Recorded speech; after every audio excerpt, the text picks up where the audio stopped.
They walked up to the gate, calm, respectful, holding first-class tickets and a small gift for their grandmother. But the flight attendant didn't even look twice. She told them to move aside, said they didn't belong up front, and blocked them without checking a single pass. The mother stayed silent. The kids held back tears. But the father? He said just 5 quiet words. "I'll make one phone call." No shouting, no scene, just one call. Minutes later, the plane stopped boarding. The captain came out, and the woman who thought she ran everything was the one being escorted out. Before we start the story, comment below where in the world you're watching from today. And if you enjoy stories like this, don't forget to subscribe and turn on the bell icon so you never miss a new one. She stood behind the gate counter with a stiff smile and an even stiffer posture.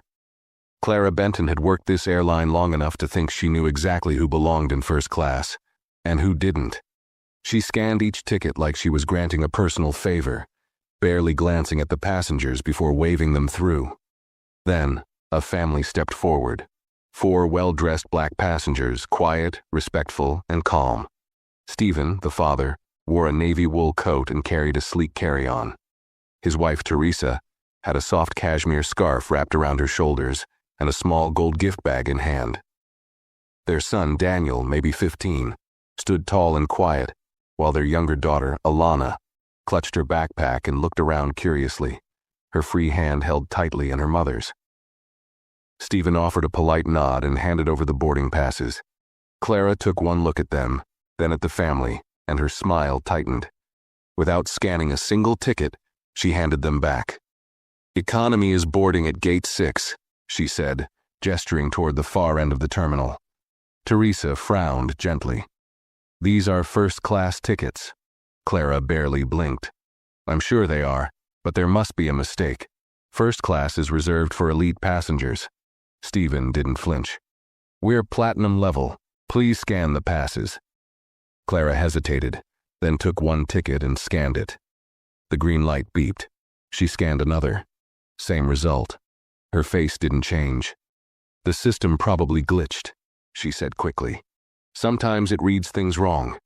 You'll need to wait over there while we confirm." Alana looked up at her mother, confused. "Why can't we go in?" she asked softly. Teresa crouched beside her daughter, smoothing her hair. "It's okay, sweetheart, just hold the gift, all right?" Stephen stayed perfectly still. His jaw clenched slightly, but his voice remained steady. "There's nothing to confirm. Our seats are valid. You've scanned them." Clara folded her arms. "Sir, I'm asking you to step aside so I can finish boarding." "No," Stephen replied firmly. "You're refusing us for no reason." People in line began shifting uncomfortably. A businessman behind them pretended to check his phone but didn't look away. A woman further back whispered to her companion, glancing toward the gate. Clara leaned in slightly. "If you make this harder than it needs to be, you won't be getting on at all." Stephen pulled out his phone without another word, stepped to the side and dialed. He spoke quietly. "Yes, there's a situation. Gate 4. She's refusing boarding without cause. Yes, all 4. Tickets scanned. No explanation." Clara scoffed loud enough for people to hear. "Of course, always a phone call." She rolled her eyes and turned her back. Then the gate phone rang. The younger agent nearby, Paul, picked it up. His posture shifted. "Yes, sir. Yes, I understand." He hung up and walked briskly over to Clara. "You need to stop boarding," he said under his breath. Clara blinked. "What are you talking about?" "Supervisor's coming," he said to hold the flight. The boarding stopped. The line froze. The low airport chatter around them suddenly felt miles away. The family didn't move. They stood together in silence. Not one of them raised a voice. Not one of them argued. They just waited. And every second that passed, every watching eye, every uneasy whisper made it clear something bigger had just been set in motion. The silence around Gate 4 grew heavier with every second. Clara's face flushed with confusion, but she held her ground. She turned to Paul, her voice low and sharp. "You don't take orders from passengers' phone calls." Paul didn't respond. His eyes stayed fixed on the far end of the jet bridge, where two figures had just come into view. One in a dark blue suit and the other in a red-striped airport operations jacket. Passengers began to shift again, some stepping to the side to get a clearer view, others whispering now without trying to hide it. One woman pulled out her phone, pretending to check messages but already recording. Clara stood straighter, her smile returning like armor as the two men approached. The man in the suit walked with a calm, calculated pace. His badge read Henry Walker, Regional Flight Operations Director. The one in the red-striped jacket, Luis Hernandez, was the airline's ground supervisor. Neither of them smiled. "Clara," Henry said, his voice measured. "Step away from the counter." Clara hesitated. "Sir, there's been a mistake. This family tried to board first class." Henry raised a hand. "Did you check their tickets?" She paused, realizing her answer mattered more than she thought. "Yes, two of them, but—" Luis cut her off. "Were they valid?" Clara nodded reluctantly. "They scanned green, but I thought—" Henry looked past her, toward the family, still standing quietly just a few feet away. He turned back to Clara. "You thought wrong." He stepped to the podium, pulled up the passenger manifest, and tapped the screen. Paul stepped beside him, pointing to the names. Stephen, Teresa, Daniel, and Alana Moore. All listed under Priority Elite. 4 confirmed seats. Row 1A through 1D. Clara's mouth opened, but no words came out. Luis turned to Paul. "Start reboarding. Let them through. First." Paul nodded quickly. "Yes, sir." As the gate doors reopened and the boarding resumed, Clara stood frozen behind the counter. Her authority had been stripped in front of everyone, without yelling, without argument, without a scene. Stephen gave a slight nod as Paul welcomed the family forward. Teresa guided Alana gently ahead, the girl still clutching the gold gift bag. Daniel followed behind, one hand brushing the edge of his blazer as if straightening it out of instinct. As they passed Clara, not one of them looked at her. Not once. But the weight of their silence pressed harder than anything she'd heard all day.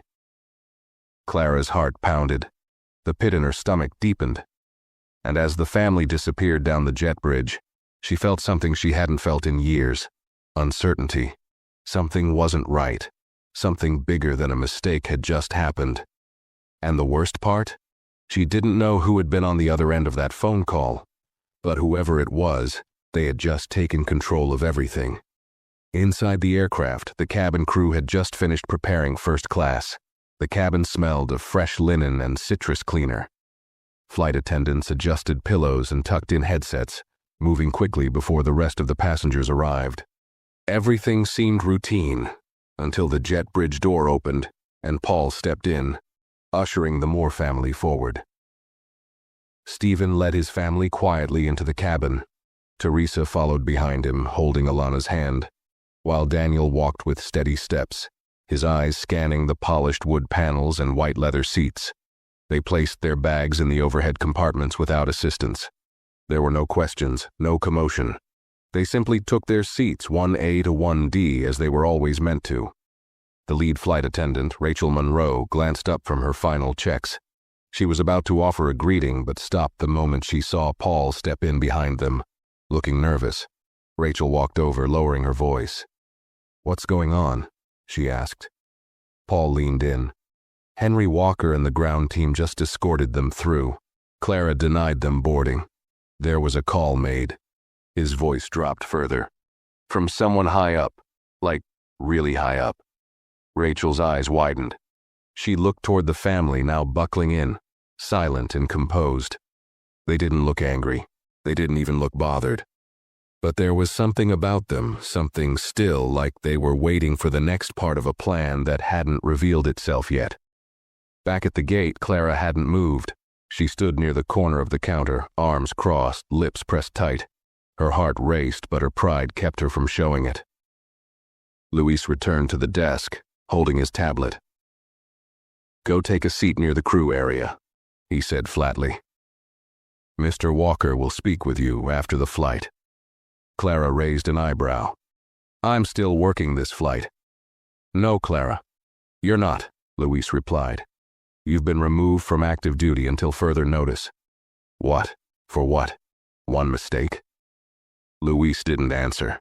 He just nodded to the standby flight attendant who was already approaching, ready to take Clara's place. Clara's mouth opened to protest, but she saw passengers watching, phones pointed discreetly, whispers moving through the line like wind. Her face burned. She didn't say another word. Instead, she stepped away from the desk and slumped into the crew seat near the far side of the gate.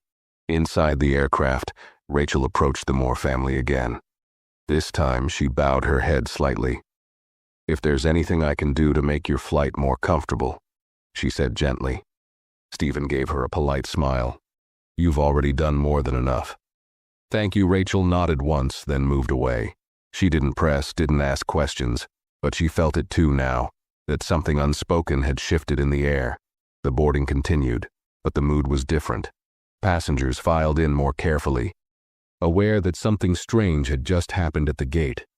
A few gave awkward glances toward the front row, quickly looking away when they noticed Stephen watching.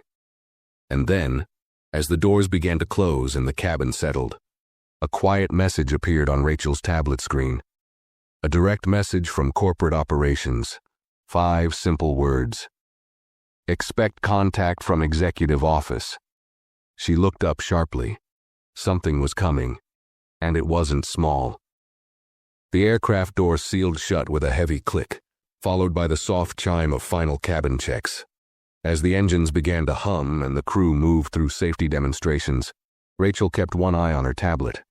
She had worked dozens of flights, seen plenty of mid-air incidents and last-minute changes, but she had never seen a message come through like that. No explanation, no context, just those 5 words from the highest level of airline command. She glanced toward the Moore family. Stephen sat quietly, one leg crossed, fingers laced over his knee, watching the flight crew with calm precision. Teresa gently stroked Alana's hair as the girl leaned on her shoulder. Daniel had pulled out a book but hadn't flipped a single page. He was listening, watching like his father. The family wasn't tense. They weren't upset. They were waiting. Rachel walked to the front galley, tapped the intercom button, and asked to speak to the captain. Within moments, Captain Mitchell stepped out, tall and seasoned, the kind of man whose presence brought a natural hush to any room. Rachel handed him the tablet. He read the message, eyes narrowing. "Executive office?" he said quietly. "This came straight through?" She nodded. "It's connected to what happened during boarding. The family in 1A through 1D. The gate agent denied them. Someone made a call. Since then, everything's changed." Captain Mitchell glanced toward the family, then back at the tablet. He didn't say anything for a long moment. "I'll contact dispatch," he said, and returned to the cockpit. Back in the crew jump seat, Clara sat rigid, arms locked across her chest. Every few minutes she caught glances from other passengers or heard muffled laughter from those clearly talking about her. One man even walked past her and muttered just loud enough, "Still got your badge, huh?" She ignored them, staring straight ahead. Her chest burned with embarrassment, but her mind was racing. Why had the flight stopped for them? Who had that kind of influence? A call can't stop an entire aircraft unless it comes from... Her stomach sank. She'd made assumptions, yes, but she'd done it 100 times before. No one had ever challenged her like this. Passengers usually got angry, maybe filed a complaint, but this wasn't a complaint. This was something else. Up in the cockpit, the captain's call was answered almost instantly. On the other end, not dispatch, not even the usual line supervisor. A calm, deliberate voice came through. "This is Martin Reeves, Chief of Airline Strategy. We understand you have 4 passengers seated in 1A to 1D. Please confirm." The captain replied with a clear, steady tone. "Confirmed. Family of 4, all seated and settled. Issue reported from boarding." Martin's voice didn't rise. It didn't need to. "Maintain current flight plan. When you land, keep all crew on board. Do not release them until directed. Ground response team will be waiting. And Captain?" "Yes, sir." "Tell your lead flight attendant to remain alert. The person who placed the call isn't just anyone. He's our major shareholder, the man who signed our last merger deal. His name is Stephen Moore." The line went silent. The captain sat back slowly, eyes wide now. He looked through the cockpit door window at the man seated in 1A, calm, collected, unreadable. And then he understood. This flight had already changed, and they hadn't even left the ground. The plane lifted into the sky with a smooth, steady climb. Passengers settled into their seats, the low hum of conversation blending with the gentle whir of the engines. But in first class, no one spoke. The quiet wasn't awkward. It was measured, controlled. Stephen leaned back in his seat, eyes closed but not asleep. Teresa gently unfolded a blanket over Alana, who had already begun to drift off. Daniel sat still, staring out the window, his expression unreadable. Rachel moved through the cabin, offering water, but her hands weren't as steady as usual. She kept stealing glances at the family. Every time she passed, she felt a pressure in her chest, like she wasn't just serving drinks anymore but walking through something far more important than she understood. In the rear crew jump seat, Clara's legs bounced nervously. She had tried to keep her face blank, but the whispers hadn't stopped. Even crew members were beginning to shift their behavior. No one looked at her directly. No one asked for her input. She had become invisible, except for the constant heat of judgment pressing in from all sides. Finally, she stood up and approached Rachel near the galley. "I need to speak to the captain," she whispered, trying to sound composed. Rachel didn't even blink. "You're not allowed on the flight deck." "This is serious," Clara hissed. "I need to explain what happened before this gets blown out of—" "It's already blown out," Rachel said quietly, cutting her off. Clara stood frozen. Rachel lowered her voice further. "Do you even know who that man is?" Clara didn't answer. "He's not just flying for leisure. He's the reason we're all getting paid next month. His signature is on every fleet expansion, and you stopped him, his family, from boarding his own airline." Clara opened her mouth to respond, but there was nothing to say. She had nothing. Rachel turned away, leaving Clara standing alone near the drink cart. That moment, that heavy, cold moment, was when it finally settled in. This wasn't about a seat. This wasn't about a policy.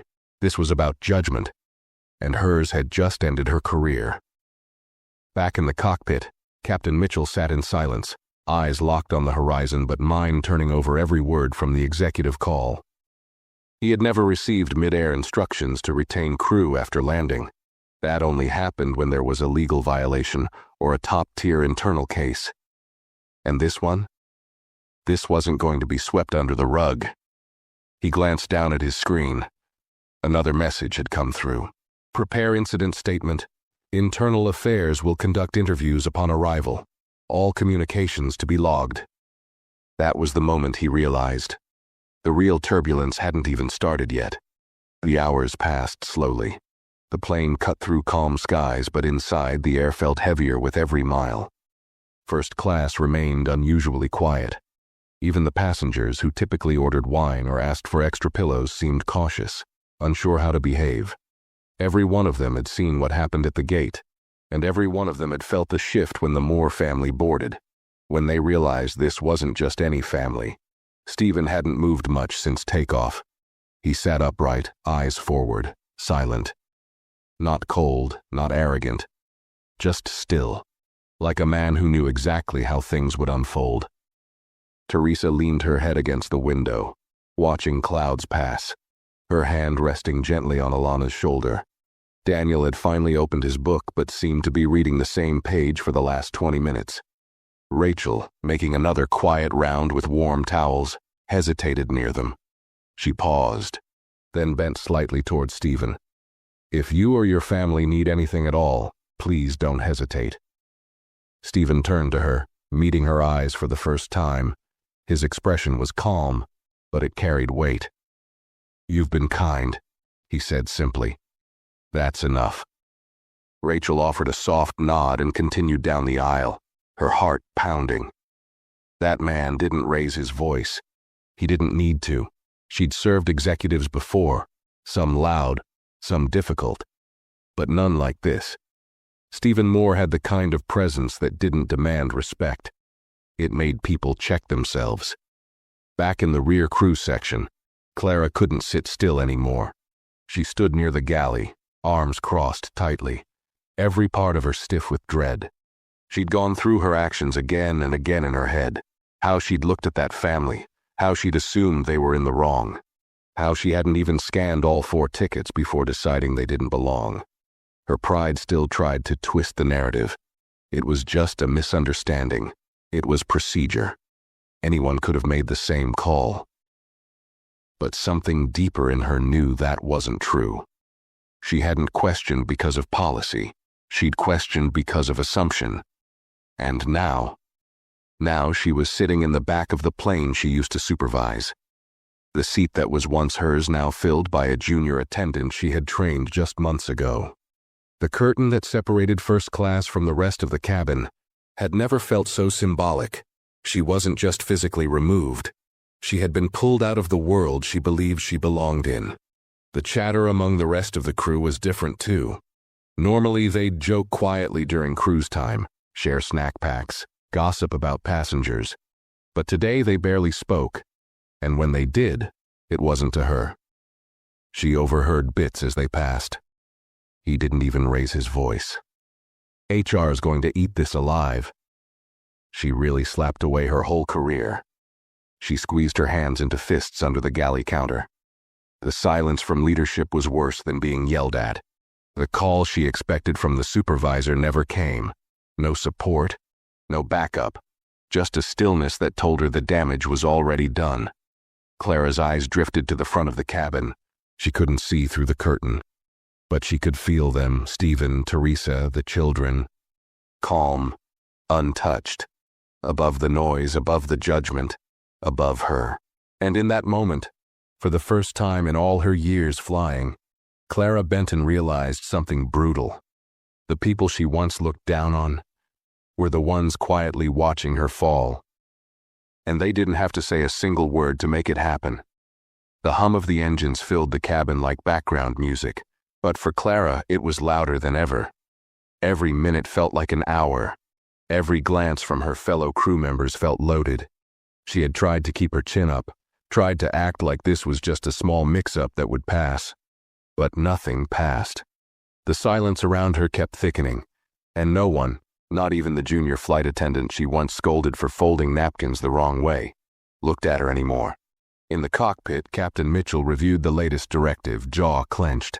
A fresh message had appeared on the comms screen from Operations Oversight. Passenger Moore flagged as top executive priority. Ensure incident report is fully submitted within 1 hour of landing. Legal team and HR will meet crew at the gate. Mitchell rubbed his temple. He had flown senators, athletes, celebrities. But this was different. Stephen Moore wasn't a celebrity. He didn't need the spotlight, but he owned the room the second he entered it. And Mitchell could feel it in his bones. This man wasn't looking for revenge. He didn't need to shout. He didn't need to argue. He had already set the wheels in motion, and no one on this flight could stop them now. Back in first class, Daniel finally spoke. He leaned toward his father and asked, "Do you think she understands what she did?" Stephen didn't answer right away. He stared ahead, eyes fixed on nothing in particular. Then he turned slightly to his son. "Understanding isn't something you hear in words," he said softly. "You see it in silence." Daniel nodded once, then looked back out the window. Rachel, who had just passed row 2, heard it. She didn't mean to listen, but those words stuck in her chest. There was no bitterness in Stephen's voice, no anger, just a quiet truth that made everything around it feel smaller. She continued down the aisle and stopped in the galley, where Ben, a young attendant on his 2nd month of flying, stood restocking cups. "Is it true?" he asked under his breath. "That's the Stephen Moore, the shareholder?" Rachel gave a small nod. Yes, he didn't say anything. The system confirmed it. Operations called the flight deck directly. Ben's eyes widened. "Wow, I heard she blocked them without scanning all the tickets." "She did," Rachel confirmed. Ben glanced toward the back. "She's done, isn't she?" Rachel didn't answer right away.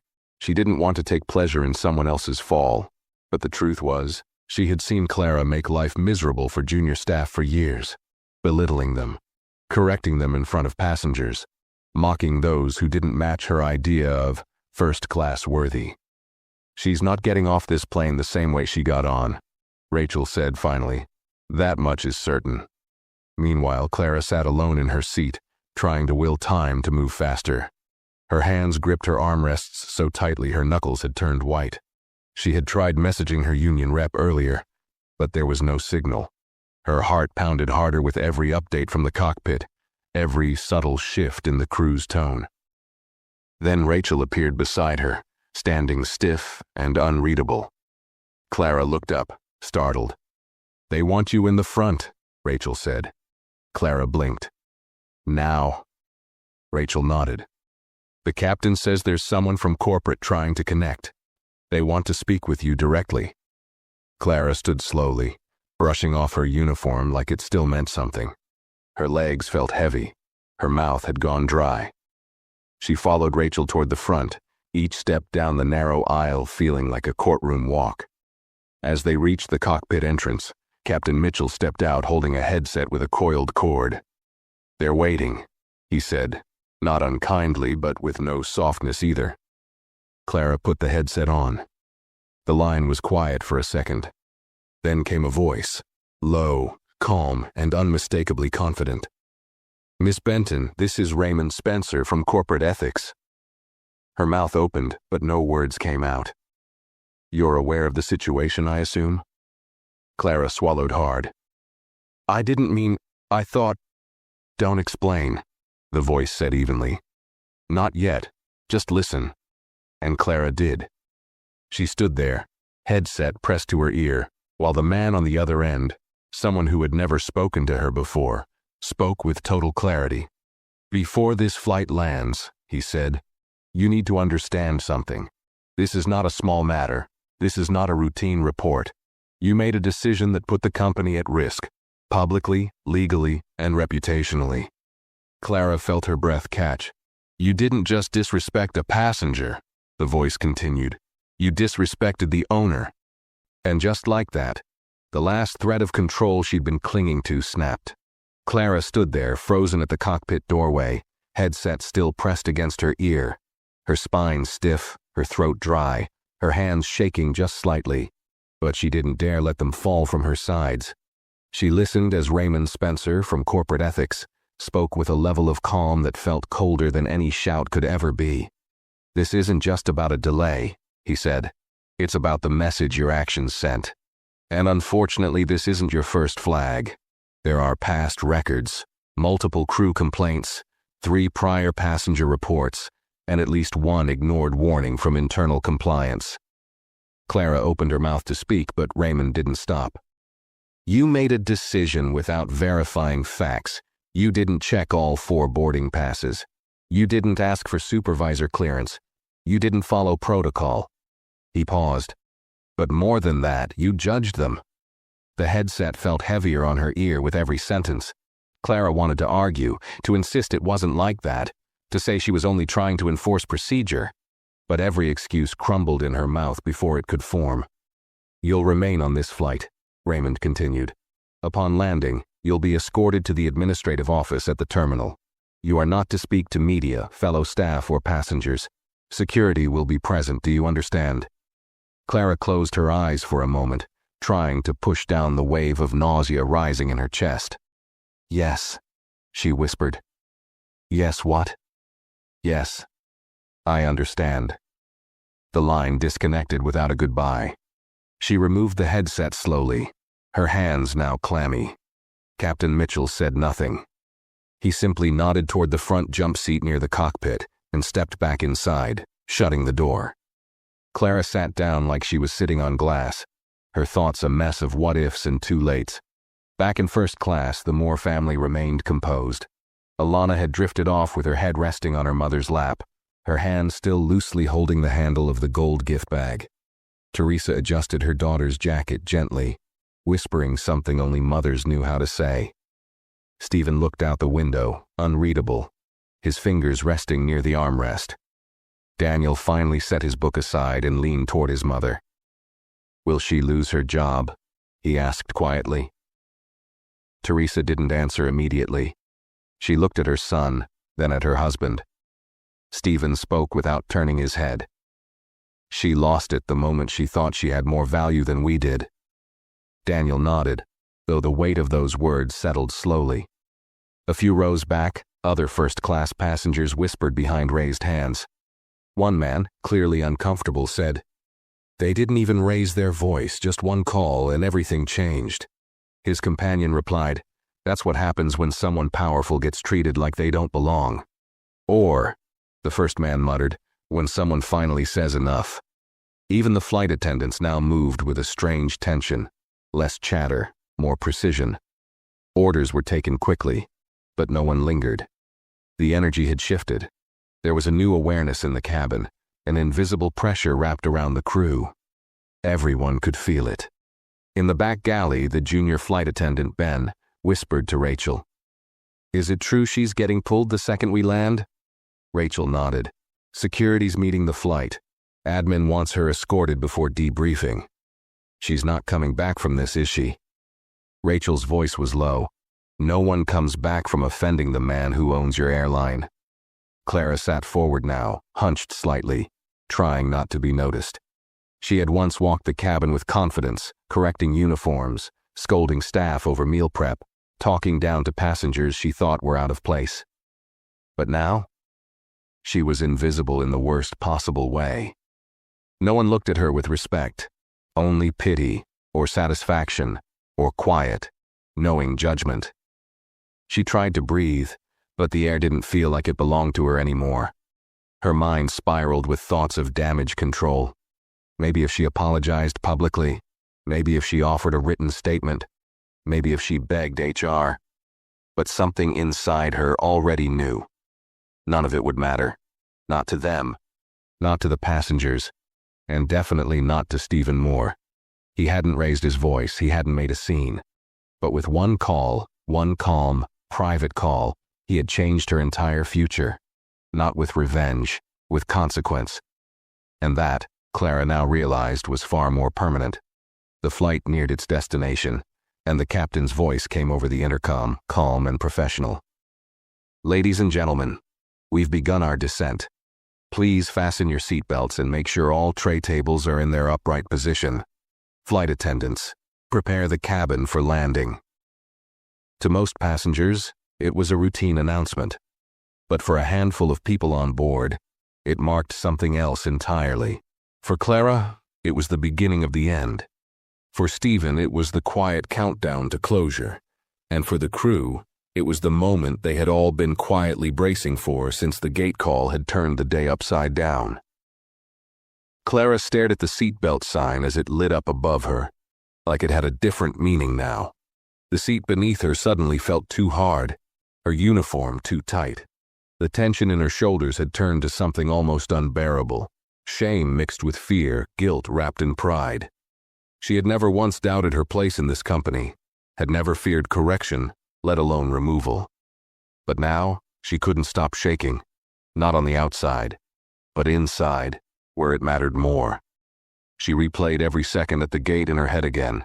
The tone she used, the assumptions she made, the way she dismissed the family's explanation without a second thought. She hadn't even scanned the girl's ticket. Or the boys. She just assumed. Because they didn't look the part. Because in her mind, first class had a certain image, and they didn't fit it. And now she didn't even fit in the jump seat. Rachel approached her slowly, quietly, holding a sealed envelope. "This came down from the captain," she said, her voice dry. "They're waiting for you when we land. Instructions inside." Clara took the envelope with trembling fingers. She didn't open it. She didn't need to. She already knew what it said. "You know," Rachel added almost gently, "there was a time you were one of the best on this crew." Clara looked up, surprised. Rachel didn't smile. "You knew the rule book better than anyone. But you forgot something somewhere along the way." "What's that?" Clara's voice cracked. "That the rules are for protecting people, not judging them." She walked away before Clara could respond. At the front of the plane, the Moore family remained calm. Stephen looked out the window at the city skyline growing larger beneath them. Teresa wiped Alana's cheeks gently with a napkin. The little girl had slept most of the flight, unaware of the storm she had slept through. Daniel had taken out a notebook and was scribbling something, maybe thoughts, maybe nothing, but his expression was focused. Teresa leaned toward Stephen and whispered, "Do you think she understands now?" Stephen answered without looking away from the window. "It's not about her understanding. It's about what others saw, what they remember." Teresa gave a soft nod. "Then maybe this mattered more than we think." Stephen turned to her, eyes tired but steady. It mattered, because it wasn't just about us. It was about every person like us who's been pushed aside, doubted, ignored. Today, someone saw what usually stays hidden. Back in the galley, Ben watched the runway begin to appear in the distance through the tiny window near the service door. He glanced toward Clara, then toward the closed curtain of first class. "Do you think he planned it?" he asked Rachel. "That he knew how far this would go?" Rachel folded a tray cloth and didn't answer right away. I think he hoped it wouldn't go that far. I think he gave her a chance to fix it." Ben nodded slowly. "She didn't take it." "No," Rachel said. She doubled down. The plane dipped lower, wheels dropping into place with a mechanical whir. The cabin jolted softly. Passengers sat up straighter, fastening belts, placing items back into bags. The usual final movements before landing, but the mood was anything but usual. Stephen reached into the seat pocket and pulled out his phone. A single message glowed on the lock screen. "Legal team and press briefing scheduled. Statement approved for release." He didn't respond. He locked the phone and set it aside. His part was done, and now the rest of the world would decide what to do with what they saw. As the plane approached the runway, Clara gripped the envelope in her hand. Her heart pounded. Her mouth was dry. Her future was gone. She knew that now, but what terrified her most wasn't just the job loss. It was that every passenger on this plane had just witnessed her final flight, and none of them would forget. The wheels touched the ground with a soft thud, but for Clara, it felt like the plane had slammed into concrete. The usual smattering of polite applause echoed briefly through the cabin, habitual, hollow, and short-lived. Passengers began to stir, reaching for bags, stretching stiff limbs, chatting in soft tones. But there was no normalcy in Clara's world anymore. For her, this landing was not the end of a journey. It was the start of a reckoning. She sat still, envelope clenched tightly in her lap, her breathing shallow and uneven. Her name badge felt heavier than it ever had, and she was painfully aware of the way crew members avoided looking at her. Even Ben, the youngest and usually the most eager to please, kept his eyes locked on the galley cabinet, pretending to rearrange cups that didn't need rearranging. From the front, Captain Mitchell made his final announcement. "Ladies and gentlemen, welcome. The local time is 3:42 p.m. Please remain seated with your seatbelts fastened until the seatbelt sign is turned off. On behalf of our entire crew, we thank you for flying with us today." The ding of the seatbelt light shutting off triggered a new flurry of movement, but none of it involved Clara. She remained fixed in place, eyes glazed, every second stretching longer than the last. At the front of the plane, Rachel pulled back the curtain separating first class from the rest of the cabin. Stephen and his family sat still. Alana had woken up just moments before, rubbing her eyes. Teresa whispered something softly to her, brushing her daughter's hair back with a mother's gentle grace. Daniel closed his notebook and tucked it neatly into his backpack. Stephen remained composed, his body relaxed, but his mind clearly focused. Rachel approached them. "Ground team has arrived," she said quietly. "They're waiting just outside the jet bridge." Stephen gave a nod. "Thank you." Rachel hesitated, then she leaned in slightly. "There's media outside too, just letting you know." Teresa looked at her husband. "You told them?" He shook his head. "I didn't have to. They're already watching everything." Passengers began to stand, retrieving bags and filing toward the aisle, but no one rushed, no one shoved. Instead, they turned their heads, some slowly, some not so subtly, toward the front, toward the Moore family, and toward Clara. In first class, one man in a blazer leaned toward Stephen. "I saw everything back at the gate," he said, voice low. "What you did, that was powerful." Stephen looked at him and replied calmly, "I didn't do anything. I just didn't let it go." Clara saw them now.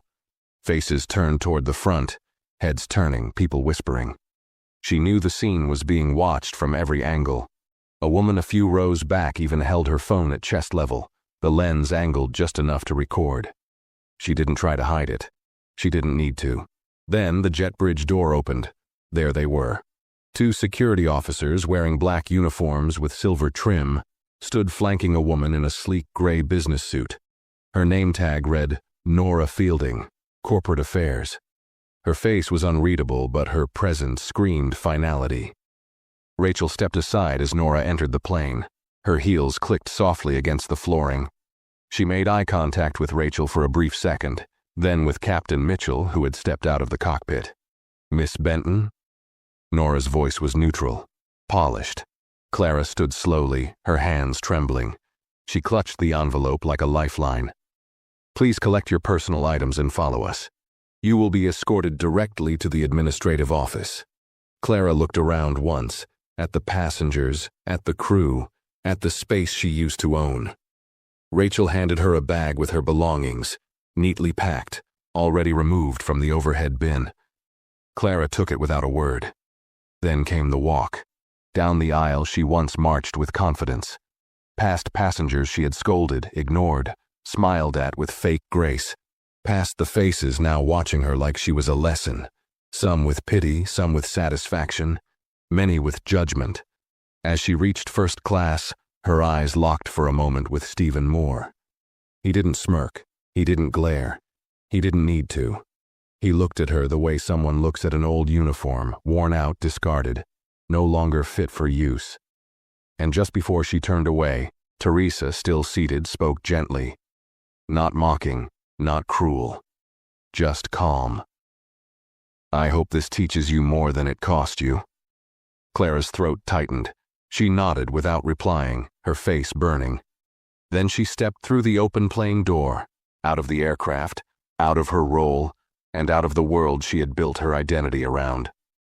The hallway beyond was lined with quiet people in dark suits and cold eyes. No applause this time, only silence, and the low sound of her footsteps fading behind her. The door to the jet bridge closed behind Clara with a thud that echoed louder in her mind than in the corridor. The moment her foot hit the carpeted floor of the terminal, it no longer felt like an airport. It felt like a stage. A silent, sterile hallway where every step was observed, recorded, and remembered. The two security officers didn't touch her, but they stayed close enough to make their purpose clear. Nora walked ahead, heels clicking in steady rhythm, leading the way with the precision of someone used to cleaning up disasters. Clara followed like a shadow behind her, shoulders hunched, eyes cast low, hoping no one else recognized her. But of course they did. Even in the brief stretch between the gate and the elevator, eyes found her. Two gate agents stood near the terminal counter, whispering under their breath. One of them, someone Clara had once publicly corrected for using the wrong intercom phrase, looked directly at her now, not with malice, just quiet, stunned awareness. The elevator doors opened, and Nora stepped inside. Clara followed without a word. The moment the doors shut, the silence grew heavier. Clara glanced at Nora, who stood with her tablet in one hand, never looking up. Can I speak to someone from HR before this goes any further?" she asked. Nora didn't look at her. "You'll be speaking to them in about 10 minutes. I mean informally," Clara added, voice tight. "There's nothing informal about what just happened," Nora replied, voice smooth and flat. "You'll be processed according to company procedure. Legal and compliance are already involved. Your file has been pulled. Your access has been revoked." Clara felt her stomach churn. "You don't understand. I didn't do it out of hate. I made a judgment call." Nora turned her head slightly, eyes calm. "And that judgment cost you everything. The elevator chimed. The doors opened onto a quiet corridor, frosted glass walls, soft carpet, and muted overhead lighting. Clara had been in this part of the terminal before, but only during training years ago. Back then, it had felt clean and impressive. Now, it felt cold and final. They walked past a receptionist who gave Nora a nod. No words were exchanged. Clara followed her through a side door into a small, windowless conference room. Inside sat a man in a navy blue suit, Ethan Briggs, a human resources supervisor. Young, polite, and painfully efficient. A sealed folder rested on the table before him, already thick with documents. "Miss Benton," Ethan said, not unkindly. "Please have a seat." Clara lowered herself into the chair opposite him. Nora remained by the door, standing still. Ethan opened the folder and pulled out a stack of forms. "You're being formally removed from duty effective immediately. This document outlines your termination based on conduct violation, including failure to follow procedure, mistreatment of passengers, and damage to the airline's public image." Clara's mouth fell open. "But I wasn't given a warning. I didn't even know who he was." Ethan's tone didn't change. "It's not about who he is. It's about what you did. The status of the passenger only escalated the response, but the action itself, your assumptions, your words, your refusal to verify, those are the violations." Clara stared at the papers, the bold title at the top. Termination of employment. Final notice. She tried to steady her breathing, to slow her thoughts, to form a sentence that might save her. "I've been with this airline for 12 years. And in that time," Ethan said gently, "you've received multiple flags, behavior notes, passenger concerns, nothing serious enough to remove you. Until now." Clara shook her head, gripping the edge of the table. "You're going to fire me because of one mistake?" Ethan met her eyes for the first time. "We're not firing you for one mistake. We're firing you because this mistake revealed something we can't ignore anymore." The room went quiet. Clara couldn't think. Her hands felt numb. She wanted to speak, but every word she could have said felt too small now. "Please sign here," Ethan said, sliding the form toward her. Her fingers trembled as she reached for the pen. She paused over the signature line, a last flicker of hope blinking behind her eyes. "Is there anything I can do?" Ethan didn't flinch. "You can sign." She signed.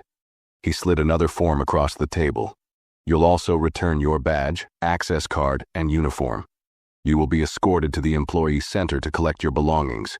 You are not to contact current employees without clearance." Clara nodded slowly. "What happens after that?" Ethan closed the folder. "You leave." "And the Moore family?" she asked softly. "What happens with them?" Ethan didn't answer right away. He looked at Nora, who finally spoke. "They're not pressing charges. They're not filing a lawsuit. They didn't have to. What they did was far more permanent." Clara blinked. "What do you mean?" Nora leaned forward slightly, her voice lower now. "They showed restraint. They didn't yell. They didn't threaten. They made a single phone call. And that call showed everyone, from top to bottom, how powerful quiet dignity can be."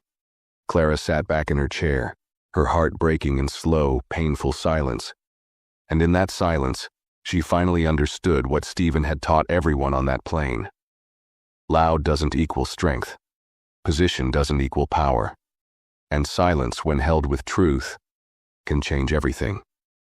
Clara stepped out of the conference room with her badge removed, her access card deactivated, and a final copy of her termination letter folded neatly in the crook of her arm like a death certificate. Her hands shook as she held her travel bag tightly, knuckles pale under the fluorescent lighting. It was all real now. Not a warning, not a suspension, not a temporary misstep. She had been removed, not just from the flight, but from the very industry she had built her identity around. Nora walked ahead silently, leading her down another hallway toward the crew center. The two security officers remained nearby, still quiet, still polite, still present. Clara didn't resist. There was nothing left to resist. Each hallway they passed through was more humiliating than the last. The terminal buzzed on the other side of the glass walls. Passengers laughing, rolling suitcases, rushing toward flights, boarding announcements ringing through the air. Just another day at the airport. But for Clara, it was the longest walk of her life. They entered the crew center through a back door, one she'd used 100 times before when she arrived early to brief junior attendants or enforce last-minute uniform checks. It used to feel like her space. Now it felt like foreign ground. Inside, a young man from operations handed her a plastic bin labeled with her name. Inside were her spare uniform pieces, her badge pouch, a half-used notepad with scribbled reminders, and a coffee mug that said Cabin Boss. It made her chest ache just to look at it. Nora stood off to the side, reviewing something on her tablet, giving Clara space, but not too much. Clara turned to her. Is anyone going to talk to me about next steps? Severance? HR follow-up? Nora didn't look up. You'll receive a packet by mail. Your employee file has been flagged. As per policy, you're barred from employment at any airline partnered under our corporate network. Clara's breath caught. Flagged? Nora met her eyes now. Red level. That means you're not eligible for rehire in this industry. This incident, along with your behavioral history, has triggered permanent classification. Clara felt the blood drain from her face. But that's for employees who are no longer trusted to represent the values of the company, Nora finished. And to protect passengers from repeat misconduct. Clara sank onto a bench in the corner of the room. For a long time she said nothing, just stared at the contents of the bin like they belonged to someone else. 12 years of flights, thousands of hours in the air, all reduced to one plastic box in a final form. Her mind tried to reach for anything, any excuse, any defense, any detail she could hold on to. She had been proud of her work. She had trained new hires. She had memorized every policy. She had been sharp, fast, strict, but never kind. She had dismissed people based on how they dressed, how they spoke, how they moved. She had corrected passengers who didn't need correcting. She had assumed. And this time her assumption had been aimed at the wrong family. Not just because of who they were, but because of what they had the strength not to do. They didn't yell. They didn't threaten. They didn't even demand an apology. They made one call, and the world around Clara shifted forever. Her phone buzzed in her pocket. For a second, her heart jumped. Maybe someone from management. Maybe someone ready to say it had gone too far. But when she pulled it out, the screen showed one name. Linda, a former colleague she hadn't spoken to in over a year. Clara answered quickly, desperate for a familiar voice. Hello? There was a pause, then a hesitant voice. I heard. I saw the footage. Clara swallowed. It's not what it looks like. I didn't mean it the way they're making it sound. Another pause. Linda's voice dropped to a whisper. Clara. They didn't say anything. That's the problem. You did all the damage before anyone opened their mouth. Clara's mouth opened to speak, but the line had already gone dead. She stared at the phone, still pressed to her ear. For the first time in a long, long time, there were no defenses left, no policy to quote, no tone to correct, no crew to order. She was alone. Nora looked over. Ready to go? Clara nodded, stood, and picked up the bin. They exited through a side corridor that led directly to the employee parking structure. The security officers followed silently until they reached the exit doors. Nora turned to Clara one last time. You're not banned from flying as a passenger, she said, but don't wear your uniform again, and don't expect silence from the media. Clara stepped outside into the harsh daylight. The air hit her hard, as if the sky itself had changed. She walked toward the parking lot, not knowing where to go, not knowing what to do next, only knowing one thing with painful clarity. The Moore family didn't just walk onto a plane that day. They walked into her life and showed her what true power looks like when it doesn't raise its voice. And now, with nothing left to hide behind, Clara Benton would have to face the one thing she had always believed she was above: accountability. Clara sat in her car for what felt like hours, the engine off, keys still clenched in her hand. The sun had begun to shift across the parking lot, casting long shadows through her windshield. But she didn't move. She couldn't. Her bag sat beside her, the box of her belongings in the back seat. Silent, final reminders of a job she no longer had, and a world that had spit her out. She had once believed this place was hers. The uniform, the seniority, the reputation. She walked terminals with confidence, spoke to passengers with command, enforced rules with pride. She believed she'd earned it all, that she belonged at the top of the chain, that first class was a space she had the right to protect. But the truth had crept in slowly over the last few hours, like water finding its way through cracks. What she'd protected wasn't the airline. It wasn't safety. It wasn't professionalism. It was her ego. It was the small, quiet voice in her head that told her she could decide who belonged. And when that voice was challenged, she didn't reconsider. She dug in. And now she was sitting in a car that felt like a box, unable to drive, unable to think, completely alone. She opened her phone, scrolling through contacts, people she once led on flights, co-workers she had trained, supervisors she had worked with. Some had reached out earlier with vague texts. "I'm sorry, are you okay? Rough day." But as the story spread, the silence grew. She tapped a name. Derek, her longtime colleague, someone who'd shared dozens of long-haul flights with her. It rang. Once, twice, then straight to voicemail. She tried another, Tracy, someone she once mentored. Voicemail again. One more. Cameron, the attendant she defended during an in-flight incident years ago. "Sorry, this number is unavailable." The industry was small. News traveled faster than truth. Clara set the phone down slowly, her eyes welling up. Not from injustice, not from outrage, but from the terrifying realization that this wasn't just a firing. It was an erasure. She tried to open her email, hoping for some sort of message. Anything from HR, anything official. But instead, a flood of alerts greeted her screen. News articles, social media mentions. A blurry photo of her standing at the gate.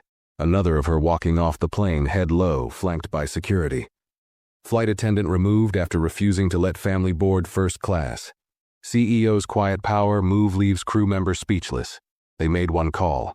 Viral moment sparks industry-wide conversation on bias. She scrolled further. Comments from people she didn't know. Strangers. She got what she deserved. The calmness of that man, chilling in the best way.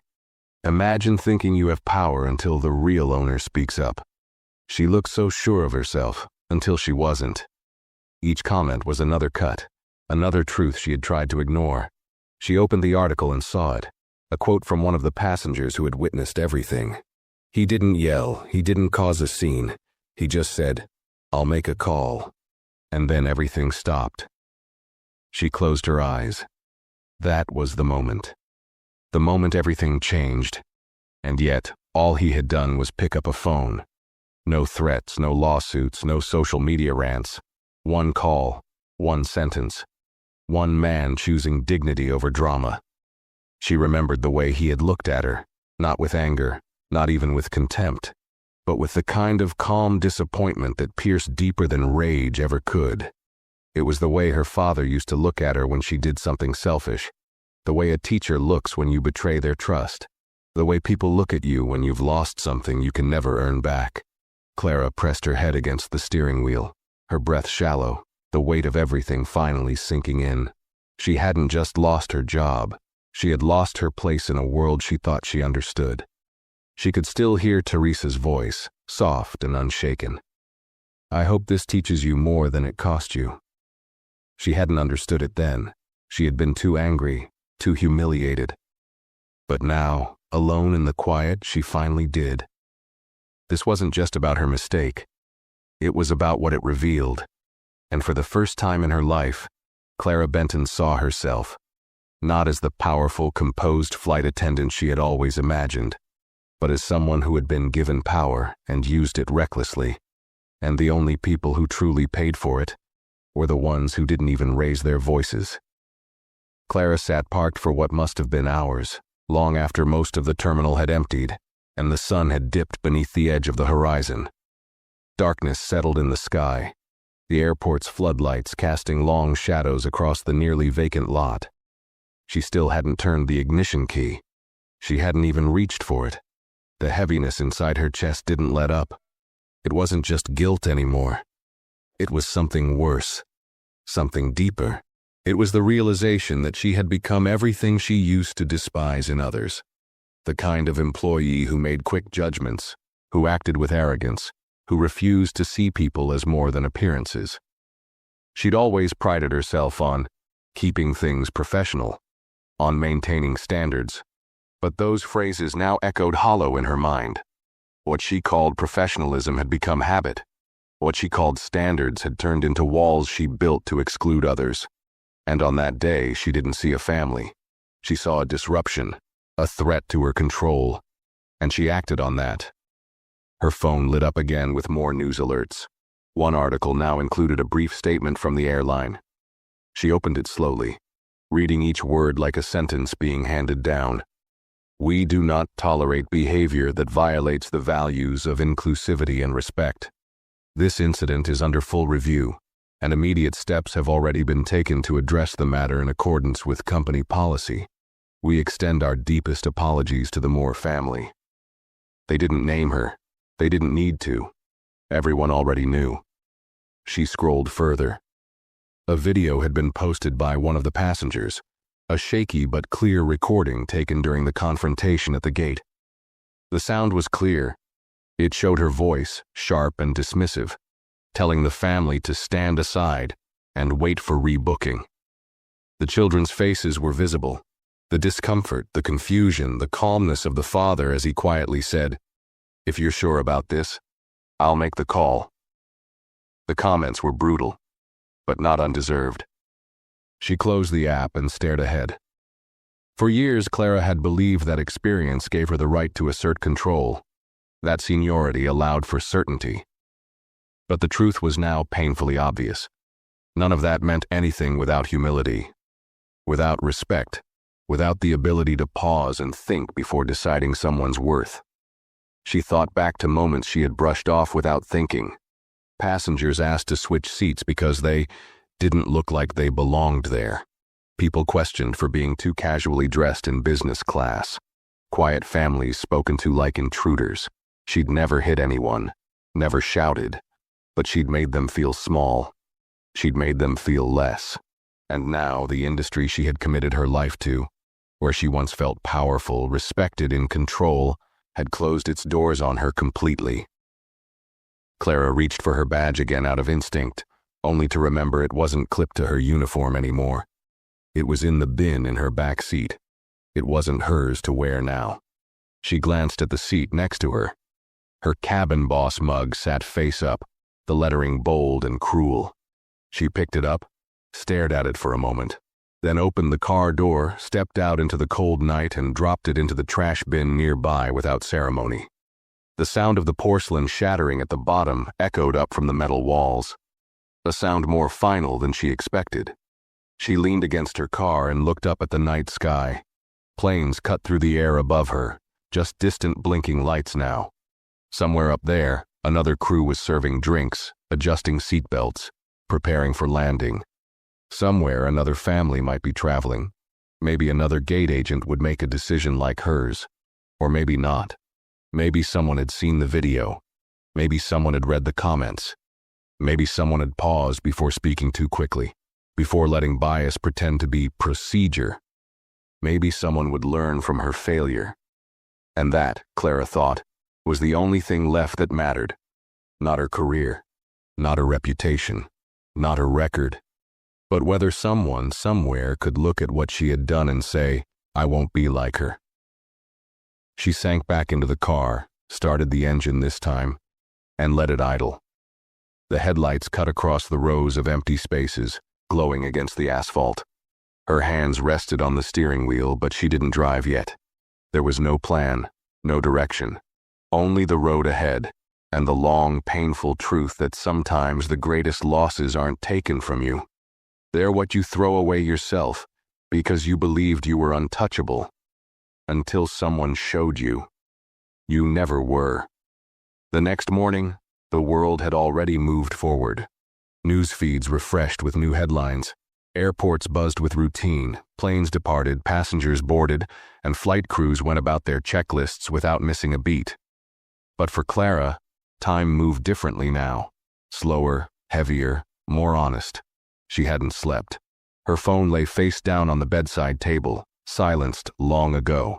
She had stopped reading the comments, stopped replying to messages that weren't actually about support, just morbid curiosity dressed as concern. The airline had already pulled her employee access from every portal. Her airline email had been deactivated. The uniform, once crisp and ironed with pride, hung awkwardly on a doorknob in her hallway, like it belonged to a stranger. She wandered through her apartment aimlessly. The walls were filled with framed photos from layovers, crew dinners, training graduations, smiling faces, proud poses. But now, each frame looked less like a celebration and more like a collection of moments held hostage by a person she no longer recognized. She stopped in front of one picture. It was taken during her 5th year. She was in uniform, standing tall beside a captain on the tarmac, the aircraft shining behind them. She looked confident, solid. She remembered thinking back then, I've made it. But what had she really made? A career that lasted 12 years and ended in 12 seconds. Not because of one passenger, not because of one family, but because of a habit, a pattern of believing that power came with the right to decide who was worthy. She poured herself a coffee, the silence in her apartment stretching wide. Her TV remained off, the curtains half closed. Outside, life carried on. But inside, the memory of the flight wouldn't leave her. She couldn't forget the daughter's confused eyes looking up and asking, "Why can't we go in?" Or the mother's quiet grace, how she never raised her voice, not once. Or the son, standing still, dignified beyond his years, watching every word. And most of all, the father, Stephen, so calm, so still, so certain. He hadn't needed volume. He hadn't needed anger. He had simply acted. He made one phone call. And in doing so, he didn't just change her fate, he revealed it. Clara thought back to the final moment when she walked past him at the jet bridge, escorted like a criminal. He hadn't smirked, he hadn't gloated. He had just watched her, eyes calm, quiet, like he wasn't angry at her, like he was simply disappointed.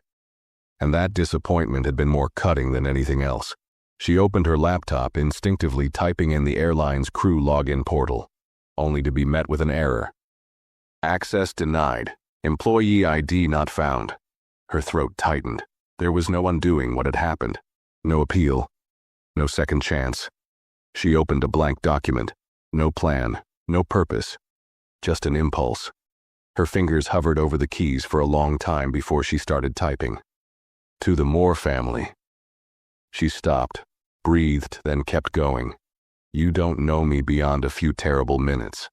But I now realize I never saw you clearly. I didn't see the father trying to protect his family. I didn't see the mother holding her daughter's hand. I didn't see the boy who stood there with more composure than I did. I saw something else, because I was trained to, by the industry, by repetition, but mostly by myself. She paused, then continued. I was wrong, and I deserve every consequence, but I wanted to say this because no one forced me to. Because sometimes the deepest lessons come from the people we try hardest to ignore. You showed the world what real strength looks like. Quiet, unwavering strength. I hope your children grow up remembering that moment not as a humiliation, but as a reminder of how dignity wins, even when the world tries to deny it a seat. She hit save, but she didn't send it. She didn't know where to send it, and maybe she didn't deserve to. But she needed to write it. She closed the laptop, sat back, and let herself feel the weight of it all. Not for pity, not for redemption, just for truth. Clara Benton's fall wasn't loud. It wasn't dramatic. It was slow, silent, and sharp, unfolding in real time, exposed not by scandal, but by a single moment that finally held her accountable. And the people who changed everything? They didn't shout. They didn't argue. They didn't even raise their voices. They simply stood where they had every right to stand and waited. And now the world had seen the truth. Not just about one flight attendant, but about an entire culture of quiet bias hidden behind uniforms and policies. One man made one call, and the plane didn't just stop, it opened eyes. And for Clara Benton, that was the moment everything finally landed. If this story moved you, please give it a like, share your thoughts in the comments, and don't forget to subscribe to the channel for more powerful stories coming soon.